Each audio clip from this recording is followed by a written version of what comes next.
Project ya mizeji ejenderire kwera abaturo ku rugo mbyaro bishatu ebitwire n'uburemezi bw'amizi mabi omucyangeki.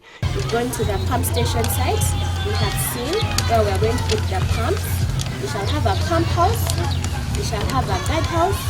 We shall have a solar system that will run the pump, about 15 panels.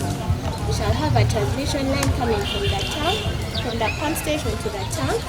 The ministry remains committed in working together with the district, government partners, especially Water for People, and communities to ensure that every Ugandan can access safe water, especially in Kamenge district.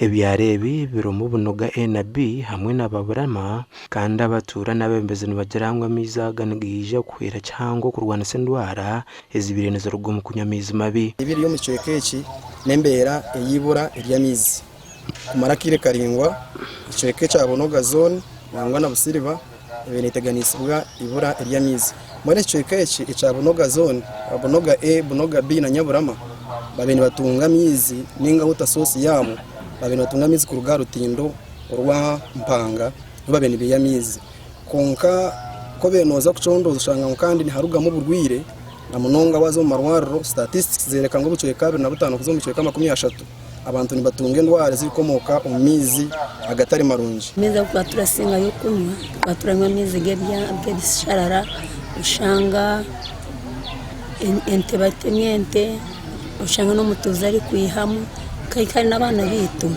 batagira bobira bakuzayishomero speed abishonga y'amizi bamwe nasima munonga project eji eyayije muri Busiriba hakwa abana bitu baza kwega amizaga nagija kombe kwa bitongore cya Water for People abarukutebwa mu center ba Chawute Water ubwe bakwatanise na government okurabiransi ya district ya Kamwenge kandi nagija kumaraho miliyoni 5 ina. Expectations from this project is one, to have water brought closer to the people. We expect people to have clean and safe water, improve their livelihood, create more time for children to go to school, the girls, the women to do other work. Abebembezi borekere mu project ejineje kongera cyango akutungura ubuherezo mu cyangeki. Ngenda kusima Water for People. Sima tinyina hakugarukira abokuba Water for People etayire sente nyingi muno mu Kamwenge. Gasha kwa Anthony Twine.